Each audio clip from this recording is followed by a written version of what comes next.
नमस्कार दर्शकों, आप सभी का हमारे इस YouTube चैनल भक्ति व्रत ज्ञान में हार्दिक स्वागत है। दोस्तों, आज की वीडियो में हम बात करेंगे कि महादेव तक अपनी प्रार्थना कैसे पहुंचाए। उनकी सवारी नंदी के द्वारा क्या और क्यों बोलते हैं नंदी के कानों में। तो शुरू करते हैं। इस संसार में महादेव सब कुछ है, शिव ही शक्ति है, शिव ही निराकार है। और जब हम महादेव की बात करें तो प्रभु के साथ जुड़ी नंदी को कैसे भूल सकते हैं। जहाँ पर भी महाराज शिव जी की पूजा की जाती है, वहाँ पर नंदी को भी याद अवश्य किया जाता है।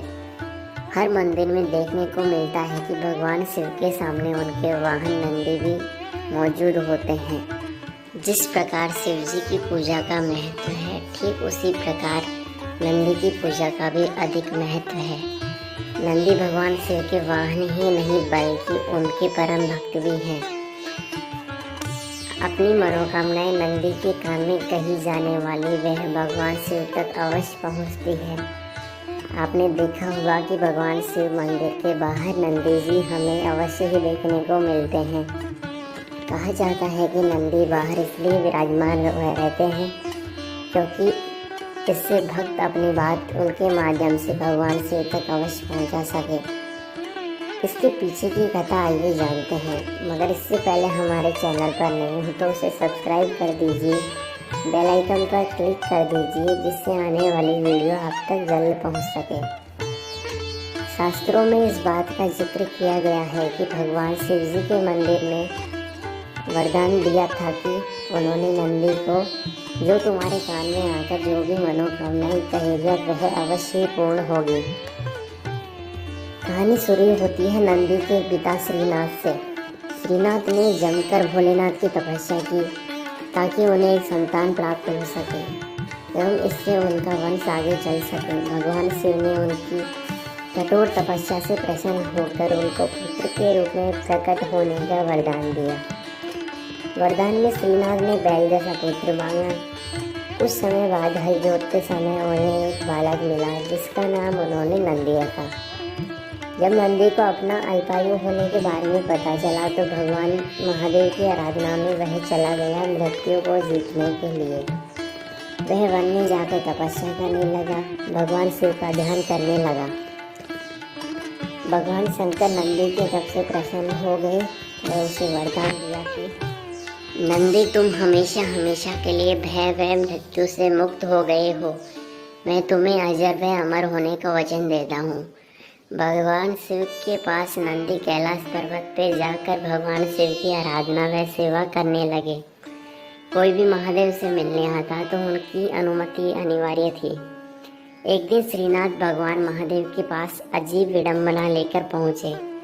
दरअसल श्रीनाथ ने संतान का वरदान शिव जी से मांगा था क्योंकि उसकी कोई संतान नहीं बची थी। ये नंदी ही उनकी संतान थी, लेकिन वो भी महादेव की सेवा में व्यस्त था। इस वजह से श्रीनाथ को लगा कि उसका वरदान पूरा नहीं हुआ क्योंकि उसे पिता का सुख ही नहीं मिल पा रहा था। ये सुनकर महादेव नंदी को बुलाए और महादेव स्वयं नंदी से अत्यंत प्रेम करते थे, लेकिन उन्होंने फिर भी नंदी को कहा कि उसे पुत्र होने का दायित्व निभाना चाहिए।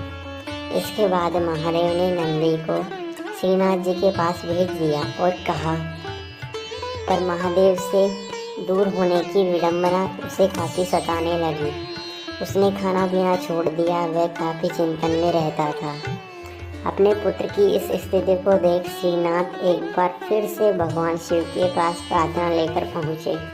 वह बोले कि वे नंदी को वापस बुला ले। नंदी को वापस बुलाने की बात कहने के बाद अपने पुत्र की स्थिति नहीं देख सकते थे।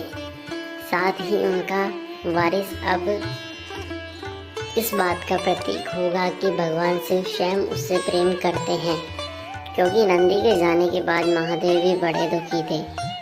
नंदी के इस अतुल्य प्रेम को देखते हुए महादेव ने उसे वरदान दिया कि कोई भी प्रार्थना अगर महादेव तक पहुंचानी हो तो नंदी माध्यम बनेगा।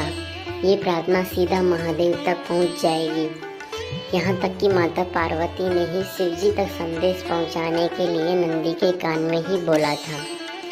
नंदी सदैव भगवान शिव के साथ ही रहते हैं।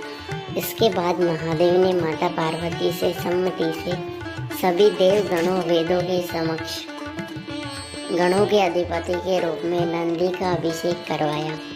इस प्रकार नंदी बने नंदेश्वर। इस कथा में हमें यह पता चलता है कि महादेव अपने सच्चे भक्तों को अकेला नहीं छोड़ते। और हाँ, पौराणिक मान्यताओं के अनुसार श्रेषा के साथ नंदी का विवाह संपन्न हुआ। शिवजी ने ही नंदी को वरदान दिया कि जहाँ उनका निवास होगा वहाँ नंदी हमेशा विराजमान रहेंगे। इसलिए शिव मंदिर शंकर परिवार के साथ नंदी की भी विराजमान रहने के कारण पूजा की जाती है। तो ये थी नंदी की कहानी। अगर मन साफ हो, व भगवान से अप्रेम भक्ति हो, आस्था सच्ची हो, मनुष्य का उद्धार तब ऐसे ही वीडियो के लिए हमारे चैनल को बोलो हर हर महादेव। व कमेंट बॉक्स में हर हर महादेव अवश्य लिखिए। धन्यवाद।